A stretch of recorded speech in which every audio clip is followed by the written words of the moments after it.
आता काय उपयोग आहे विचार करून?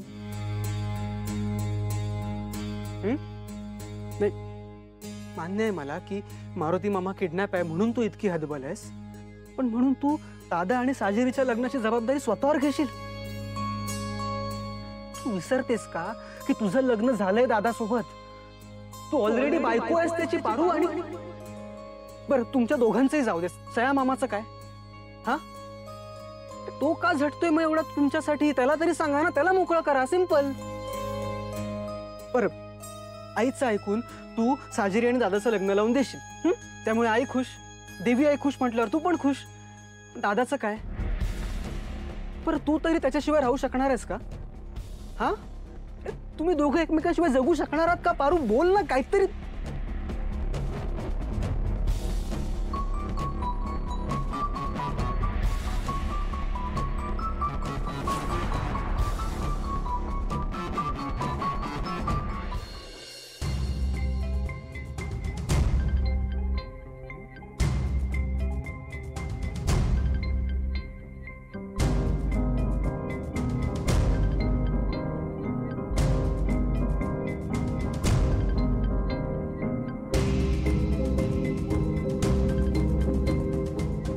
दादा, तू हे काय करतोयस?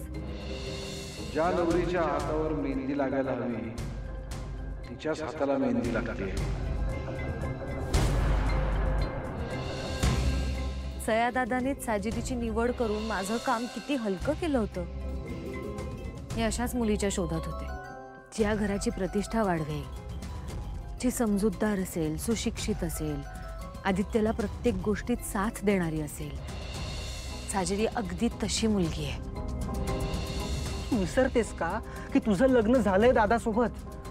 तू ऑलरेडी बायको आहेस त्याची पारू. आणि तुम्ही दोघं एकमेकांशिवाय जगू शकणार आहात का? पारू, बोल ना काहीतरी. लय भूक लागल्या, पटकन काहीतरी खायला बनव. शिरा बनवला तरी चालेल. तायडे, अगं तायडे, कुठं हरवलीस? लय भूक लागल्या, जा ना पटकन काहीतरी खायला दे. सारी, तायडे, काय झालं?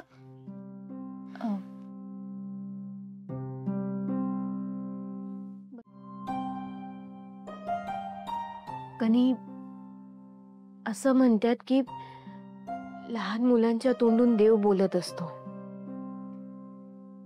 तूच सांग ना मला, मी काय करू? देवी आई नाराज आहे, मी त्यांना नाराज नाही बघू शकत. आदित्य सरांसोबतचं माझं नातं बी त्यांना नाही सांगू शकत. मला नाही कळत मी काय करू. तू सांग ना गणी, मी या परिस्थितीत काय करायला पाहिजे? तायडे, शांत हो. तायडे, तू एवढे मोठे असून तुला काय सुचत नाहीये, तर मग मी काय सांगणार तुला? तायडे, जर बा इथं असता तर त्याने तुला काय सांगितलं असतं? हा, याचा विचार कर ना. तायडे, समजा ठीक होईल. यातनं काय ना काहीतरी मार्ग निघल बघ. प्रिया मॅडम, या ना, बसा ना. ये बस.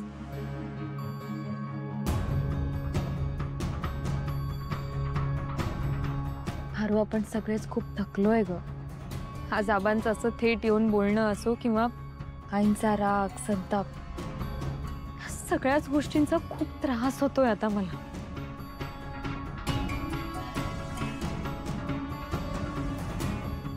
माझ्यापेक्षा जास्त तुला या सगळ्याचा खूप त्रास होतो याची कल्पना आहे मला.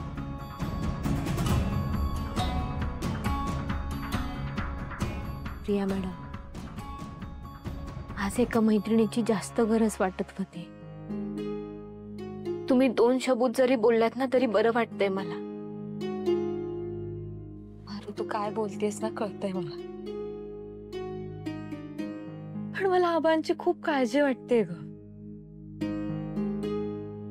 तू बघितलंयस ना, गावी आबा किती ताठ मानेने मान सन्मानाने जगत होते, आणि इथे मुलींच्या सासरी असं एक मुलगी म्हणून आता नाही बघवते मला हे सगळं. तुला आईंचा स्वभाव माहितीये ना, काही झालं ना तरी त्या नाही ऐकणार आहेत. आणि आबांनाही मी चांगलंच ओळखते, हे पण खूप हट्टी आहेत. या सगळ्यात ना पण काय करावं मला काही कळतच नाहीये.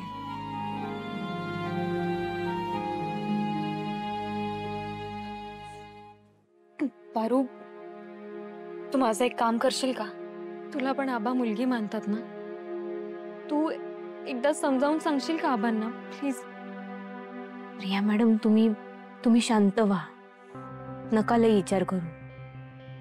आबासाहेबांमध्ये आणि देवीआईंमध्ये वितुष्ट येणार नाही याची आपण काळजी घेऊ. मी बोलते आबासाहेबांशी. तुम्ही शांत व्हा बघू, रडू नका, समजा ठीक होईल.